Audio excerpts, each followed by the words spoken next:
Assalamualaikum warahmatullahi wabarakatuh. Perkenalkan, nama saya Titi Kurniati. Saya seorang guru IPA dari SMP Negeri 1 Kedung Banteng, Kabupaten Banyumas, Jawa Tengah. Kali ini saya mengikuti webinar HAFEX untuk materi High Order Thinking Skill atau kemampuan berpikir tingkat tinggi. Bagaimana penerapan HOTS dalam pembelajaran IPA? Yuk, kita ikuti. Anak-anak, di masa pandemi ini, kalian harus tetap berada di rumah. Belajar harus tetap berjalan ya. Kali ini kita akan bersama belajar dengan ibu. Apa yang akan kita pelajari hari ini? Coba kalian perhatikan anak-anak. Ini adalah gambar apa? Iya, ini adalah sebuah peta. Dalam sebuah peta ini terdapat kota, berbagai kota, dan tentunya ada pusat kota. Dan kota demi kota ini terhubung oleh rute-rute perjalanan. Begitu juga dengan tubuh kita. Ibarat sebuah peta perjalanan sebuah kota, dalam tubuh kita itu terdapat rute-rute berupa pembuluh darah yang membawa darah menuju atau meninggalkan jantung sebagai pusat kota. Nah, anak-anak, hari ini kita bersama akan pelajari tentang sesuatu yang senantiasa mengalir dalam tubuh kita, yaitu tentang darah. Kalian tertarik mengikutinya kan? Nah, sebagai tujuan pembelajaran kita tentang darah, yaitu 1. Mengidentifikasi komponen darah menggunakan model tiruan darah. Yang kedua, membedakan karakteristik dari sel darah. Yang ketiga, mendeskripsikan tentang fungsi darah. Yang keempat, menganalisis proses pembekuan darah. Nah, coba kalian perhatikan gambar apa ini? Di antara kalian pernah terluka kan? Nah, bukan terluka hatinya ya. Kulit kita pernah terluka. Nah, di sini ada gambar anak yang lututnya juga terluka. Apa yang keluar dari kulit ketika kita terluka? Apa warnanya ya? Mengapa berwarna merah? Bagaimana wujudnya? Apakah darah yang keluar dari kulit kita akan terus keluar atau lama-kelamaan akan berhenti? Nah, kita akan pelajari tentang apa sebenarnya itu darah. Darah yang mengalir di dalam pembuluh darah di dalam tubuh kita adalah sebuah jaringan ikat yang berwujud cair dan tersusun atas plasma dan elemen seluler. Sebagai sebuah jaringan, tentunya darah ini tersusun atas sel-sel darah. Dari 55% dari darah adalah plasma dan 45% lainnya adalah sel darah, yaitu sel darah merah, sel darah putih, dan juga keping darah. Nah, sebenarnya apa saja sih yang terdapat di dalam darah? Nah, kalian lihat pada video ini ya. Nah, di sini kita akan menggunakan model tiruan darah. Bahan-bahan yang kita butuhkan adalah tabung reaksi, gelas ukur, bahan-bahan berupa zat pewarna makanan, minyak goreng, dan air. Nah, caranya yang pertama, kita ukur minyak goreng sebanyak 5 ml, kemudian dimasukkan ke dalam tabung reaksi. Kemudian air juga 5 ml kita masukkan juga ke dalam tabung reaksi. Dan yang terakhir, teteskan pewarna merah.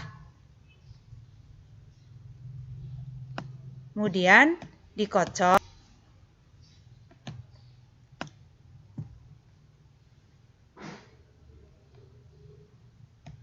Dibiarkan sesaat. Akan terbentuk suatu endapan. Nah, dari percobaan model tiruan darah tadi, ada berapa lapisan dalam tabung reaksi? Coba kalian gambarkan hasilnya. Kemudian analogikan dengan sel penyusun darah. Nah, coba kalian perhatikan hasilnya seperti ini kan? Nah, ada 3 lapisan. Yang paling bawah kita analogikan dengan sel darah merah. Kemudian plasma yang berada di atas dan sel darah putih. Bagaimana karakteristik dari sel-sel darah tadi ya? Nah, kita perlu mengetahui dari bentuknya, dari jumlahnya, maupun dari fungsinya. Nah, yang pertama yaitu tentang eritrosit atau sel darah merah. Jika kita lihat bentuknya eritrosit itu bulat, ada cekungan di tengahnya atau berbentuk bikonkav. Eritrosit tidak memiliki inti, mengandung pigmen hemoglobin. Nah, pigmen hemoglobin inilah yang membuat darah kita berwarna merah. Dalam sel darah merah terdapat suatu protein darah yang namanya hemoglobin. Hemoglobin tersebut akan berikatan dengan oksigen.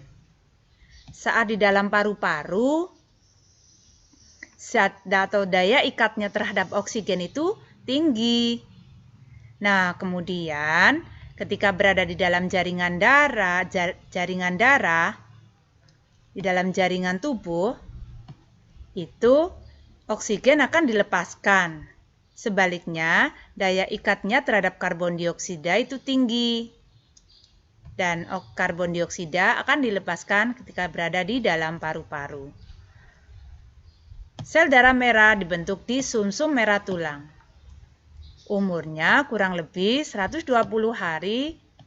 Sel-sel yang mati kemudian dirombak menjadi bilirubin atau zat warna empedu. Kemudian leukosit. Leukosit atau sel darah putih ini memiliki bentuk yang berbeda. Jika sel darah merah tidak memiliki inti, leukosit ini memiliki inti dan bergranula. Ada yang bergranula dan ada yang tidak. Yang bergranula disebut kelompok granulosit. Macamnya adalah basofil, neutrofil, eosinofil, dan yang tidak bergranula macamnya adalah monosit dan juga limfosit. Nah, ini berperan dalam sistem imunitas atau kekebalan tubuh terhadap kuman penyakit. Jadi seperti tentaranya dalam tubuh ya, melawan kuman penyakit yang menyerang tubuh kita. Kemudian trombosit atau keping darah.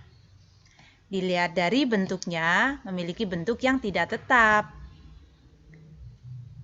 Trombosit ini berperan dalam mekanisme pembekuan darah saat tubuh kita terluka.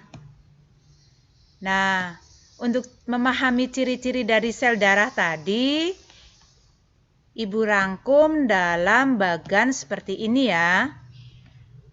Perbedaan sel darah merah, sel darah putih, dan keping darah dari inti sel, hemoglobin, jumlah per milimeter kubik, bentuk, waktu hidup, dan fungsinya.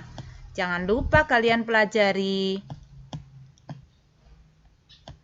Selanjutnya, apabila ada kulit dari tubuh kita yang luka, bagaimana kemudian menjadi menutup kembali? Kita pelajari dalam mekanisme pembekuan darah. Saat tubuh kita terluka, pembuluh darah kita akan rusak. Nah, trombosit dalam darah itu akan pecah karena bersentuhan dengan pembuluh darah yang rusak tadi. Trombosit yang pecah itu mengeluarkan enzim trombokinase. Selanjutnya, trombokinase akan mengubah protrombin menjadi trombin dengan bantuan kalsium dan vitamin K yang terdapat dalam darah. Selanjutnya, trombin akan mengubah fibrinogen menjadi benang-benang fibrin. Nah, benang-benang fibrin inilah yang akan menutup luka kita seperti sedia kala.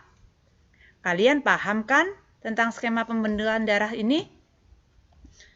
Nah, baik anak-anak, setelah kita mempelajari tentang darah, komponen darah, fungsinya, kemudian karakteristik dari masing-masing sel darah, coba kalian jawab pertanyaan ini ya. Yang pertama, komponen apa saja yang menyusun darah? Yang kedua, berdasarkan karakteristiknya, jelaskan perbedaan sel darah merah, sel darah putih, dan keping darah. Yang ketiga, bagaimana sel darah merah bekerja dalam mengangkut nutrisi dan oksigen ke sel-sel tubuh kita. Yang keempat, uraikan dengan bagan bagaimana proses pembekuan darah. Bisa dipahami ya anak-anak? Oke. Pekerjaan ini kalian kerjakan lalu kirimkan ke kelas Google Classroom kita ya. Jangan lupa untuk tetap belajar dan tetap di rumah di masa pandemi ini. Nah, sekian yang bisa Ibu berikan. Semoga kalian bisa memahaminya. Terima kasih. Wassalamualaikum warahmatullahi wabarakatuh.